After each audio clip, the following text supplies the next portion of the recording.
Boa tarde, pessoal. Seja bem-vindo à sala de Geografia. O assunto da aula de hoje, pessoal, é uma continuação da aula passada. A gente vai falar hoje o porquê a população está crescendo menos. De primeiro, a gente vai iniciar, vou colocar um gráfico aí, pessoal. E junto com esse gráfico, a gente vai falar um pouquinho e observar como, durante as décadas, o crescimento natural está diminuindo. O que é o crescimento natural, pessoal? A gente já falou na aula passada. Crescimento natural ou crescimento vegetal da população difere entre a taxa de natalidade e a taxa de mortalidade. O que é isso? É quantas pessoas nascem e quantas pessoas morrem. Pessoal, a partir da década de 60, o crescimento natural da população brasileira começou a diminuir. Por quê? Justamente pela mudança da estrutura familiar. O que é isso? O que é isso, pessoal? É justamente essa mudança de patamar das pessoas que viviam no interior, na zona rural, que foram para a zona urbana. E por que dessa diminuição, pessoal? Porque ao chegar na zona urbana, as famílias tiveram que diminuir o número de filhos. Por quê? Porque aumentou os custos em muitas coisas. Qual era a diferença? Na zona rural, pessoal, quanto mais filhos tinha uma família, maior era a mão de obra. Por quê? Porque mais pessoas poderiam trabalhar e ajudar na renda familiar. Já na zona urbana, não, pessoal. Eram casas pequenas, trabalhos eram diferentes, não tinham trabalhos tão braçais como na zona rural. Então as famílias tiveram essa tendência a ter menos filhos. Eu irei colocar aqui agora a imagem, pessoal, da natalidade no Brasil, que é isso, o número de nascimentos, uma média. Agora, pessoal, vou colocar outra imagem do total de filhos por mulher.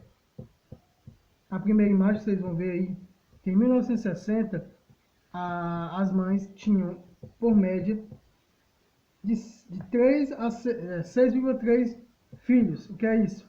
Mais de 6 filhos, cada família. Em 1980, 4 filhos. Em 2002 e agora em 2020, pessoal, a média é de apenas um filho por família. Pessoal, outra grande mudança na diminuição da população foi a estrutura familiar. O que é isso? Muitas famílias hoje, ou naquela época e hoje em dia, as mulheres ingressaram no trabalho, no mercado de trabalho. Isso fazendo com que, tivessem menos filhos por conta do trabalho. Pessoal, agora eu irei colocar a pirâmide etária brasileira. O que é a pirâmide etária? São representações gráficas que auxiliam no estudo da estrutura populacional por faixas etárias, jovens, adultos e idosos, e por sexo, feminino e masculino. Vou colocar agora aqui a imagem e a gente vai falar um pouquinho sobre essa imagem. Vamos observar, pessoal, que essa pirâmide etária é de 2008. O que a gente pode ver nela? Está aí dividida em 3 imagens, ou 3 letras. A primeira letra é a base, representa a população de jovens na faixa etária de 0 a 19 anos. Compõe a base da pirâmide. O B é o corpo, representa a população de adultos na faixa etária de 20 a 59 anos. Forma a parte intermediária da pirâmide. E o C é o ápice, que representa a população idosa, ou seja, com idade superior a 60 anos, constituindo assim o topo da pirâmide. Mas o que são essas partes da pirâmide, pessoal? O ápice, que a gente falou, que são os idosos. Embora nos últimos anos a população brasileira venha passando por um processo de envelhecimento, o topo estreito de sua pirâmide etária revela que a expectativa de vida do povo brasileiro ainda é relativamente baixa, principalmente se comparada a de países ricos, como a Noruega, Austrália e Japão, que ultrapassam os 80 anos. Atualmente, a expectativa de vida do brasileiro é de 75 anos. De modo geral, pessoal, o aumento desse número de idosos requer investimentos em saúde pública e no sistema de previdência social, que garante uma boa qualidade de vida a essas pessoas. O segundo é o corpo. O corpo largo da pirâmide etária brasileira indica o elevado número de adultos existente na população do nosso país. Esse fato se deve às baixas taxas de mortalidade registradas no Brasil. A população adulta compõe grande parte da mão de obra trabalhadora, o que sugere a necessidade de ampliar investimentos públicos em saúde, habitação e geração de emprego para atender a população. E por último, a base. A atual pirâmide etária brasileira apresenta uma base larga em razão, sobretudo, dos investimentos médicos e sanitários que têm resultado principalmente na diminuição das taxas de mortalidade infantil. A base larga da pirâmide revela que, além de necessidade de investimentos em saúde, também é importante investir na área da educação do país. Pessoal, agora falando sobre a faixa. A gente pode observar, pessoal, que a nossa população brasileira hoje, em sua maioria, está na faixa dos 30 a 34 anos, tanto homens como mulheres. O que isso quer dizer?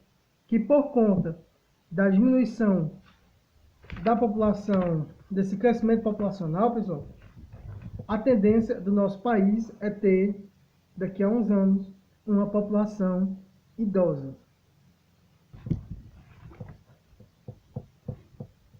Pessoal, vamos falar aqui agora um pouquinho sobre a mudança da pirâmide etária brasileira.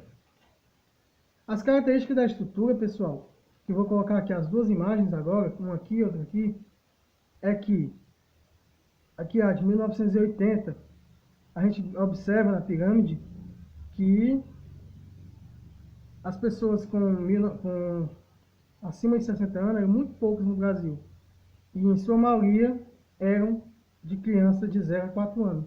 Já nessa outra pirâmide aqui, pessoal, ó, que é de 2030, uma previsão, a gente observa que a pirâmide fica quase completamente igualitária.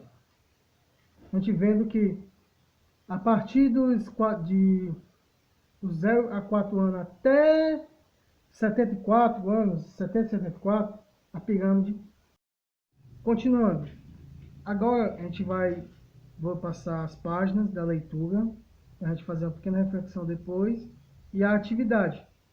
Depois ficarei postando aqui embaixo a atividade. E qualquer dúvida eu estou aqui no privado para responder a vocês.